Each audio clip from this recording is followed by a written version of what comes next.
Hello YouTubers, this is the next delivery in my series on finding biblical truth. In this talk I want to talk about Bible translations.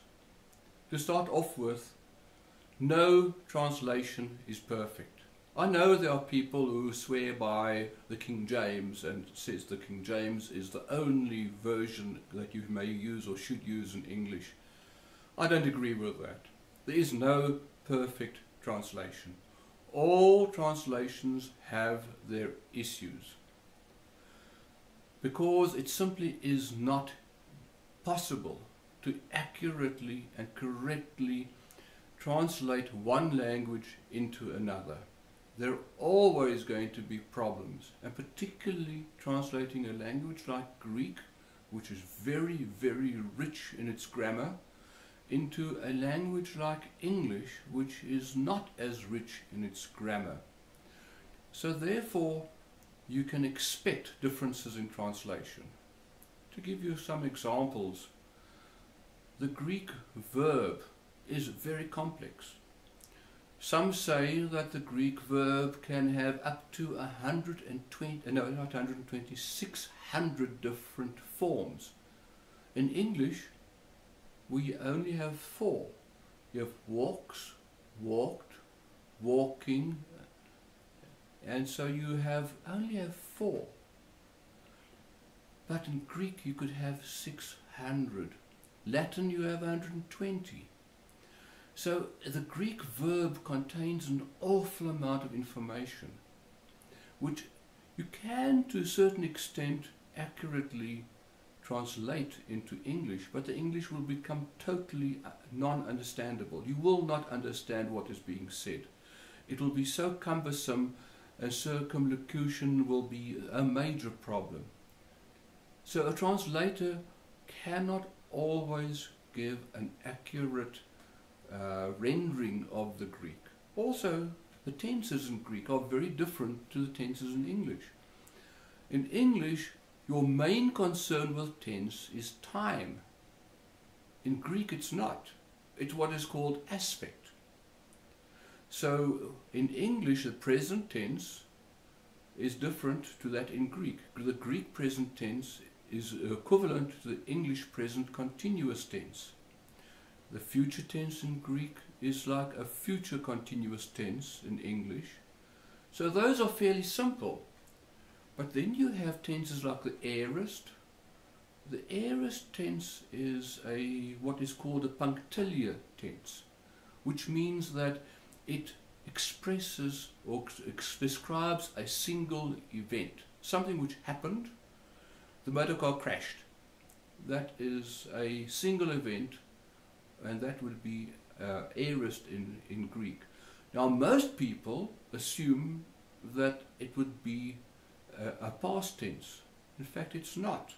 You get an aorist present tense, and you can even get an aorist future, which are very seldomly used, but they're possible. So one has to be careful as to when you come across the aorist to translate it correctly. Then your perfect tense, which is a past tense, is more accurately something that happened in the past but that has a present effect. The man was born. He was born in the past, but he's still alive. Something happened in the past. It has a present effect. Then, if you want to say it was concluded in the past, you have to use the pluperfect tense, which then describes something that happened in the past, wasn't a single event, but was shut off in the past. I went to university. Yes, it happened in the past. I was there for a time, and then it concluded. But these are very, very simplistic descriptions of the Greek. So it is far more complicated than that. They have all sorts of other aspects, active and passive. They have moods, they have voice, they have things which make it very difficult. There's some aspects of the Greek text which become virtually intranslatable. And you have to be so careful when you look at them as to exactly what they mean and how to translate them. So a translator has a lot of problems. Firstly, it's very difficult to actually give the real sense of what is written. Then he also has to bear his readers in mind. Every translator translates his version with a particular type of reader in mind. Is the person a natural English-speaking person? Is English a second language or even a third language to the person? Is he going to try and render the Greek literally, word for word? Is he going to give a bit of a paraphrase, or is it a full paraphrase? These are different questions which the translators must decide before they translate. And you as a reader needs to understand what the translation philosophy behind the particular translation is. Fortunately, these things are spelled out quite accurately in the introduction to translations, and you will do well to read it. You also need to understand what the text was in which they used to translate it, and what different versions of the text they used to compare, where they compared the English to. And then also you have committees who look at it. You have people who look at it from a grammatical point of view, from an English point of view. People who give input in terms of how they think that the text needs to be translated. So it is very difficult to just say that a translation is the only translation. That doesn't exist. You need to compare, particularly if you're dealing with a difficult subject. What even makes it even more difficult, that many of the translations are translated from a very clear or underlying theological base. So when they have to make a decision as to what the actual meaning of the text is, the underlying theology of the translator plays a role. Now, in my language, Afrikaans, we have an old translation, what we call the 1953 translation, which is quite a literal translation, but because it's now over 60 years old, the language is a bit ancient. There are some of the words there that we don't use anymore.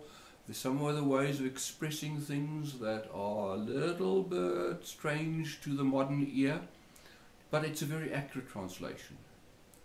Then they translated it into a new translation in 1983, which is more modern, which is more readable, but which was more of a paraphrase.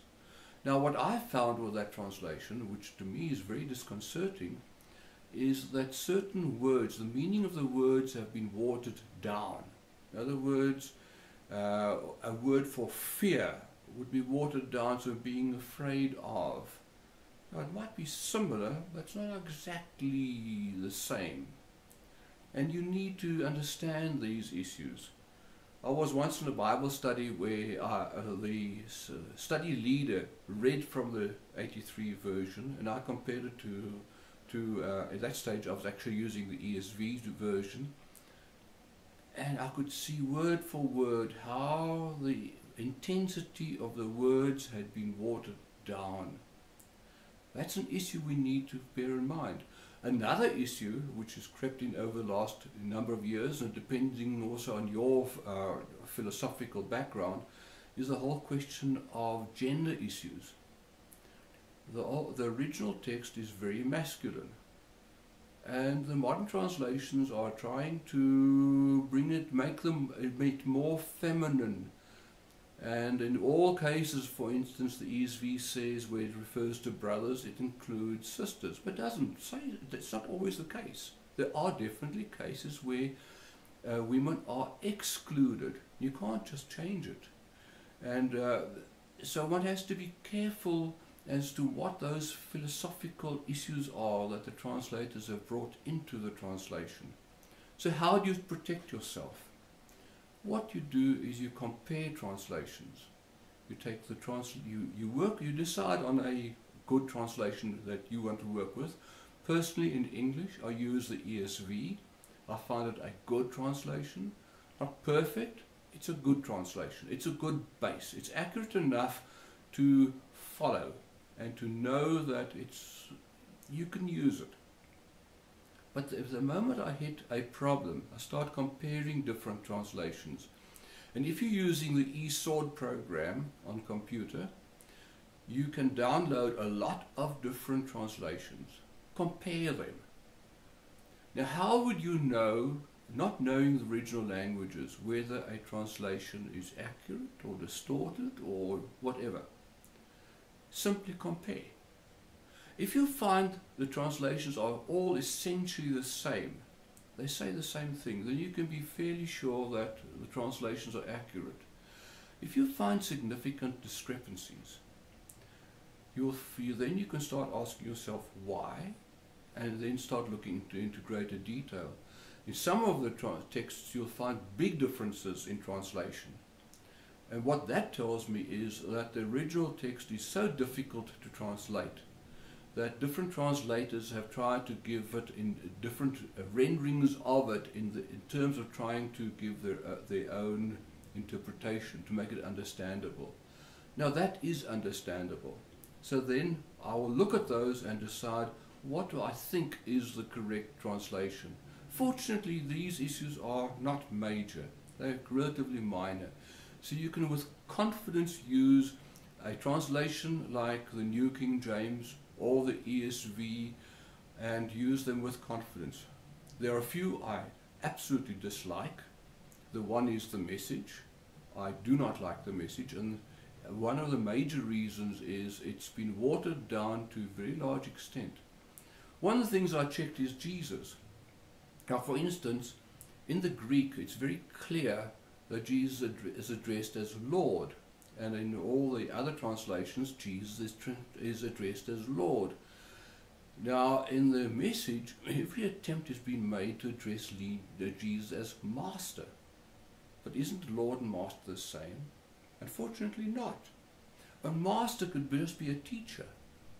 A master is just somebody who guides you. But a Lord is essentially somebody who owns you. A Lord is somebody of very high standing. And there are very few places in the Message where Jesus is referred to as Lord. And the ones where I've checked where he does use Lord is he had absolutely no choice. He had to use the word Lord. Another one which I'm very careful about using is the NIV. I do not use the NIV. I've used it on occasions, but I do not use the NIV as my regular reference. Now, definitely won't use it as a reading Bible. Now, a lot of people might be wondering why I'm saying that. It's simply this, that I do not believe that the NIV has the Spirit of God in it. You might be flabbergasted about me saying that, but that is my belief after using it a number of times on different occasions. Well, thank you, YouTubers. I hope this has been of some help to you. It's not a complete discussion of the topic, but at least it's an introduction. The Lord bless you and keep you. The Lord make his face to shine upon you. The Lord turn his face towards you and gives you peace. Amen.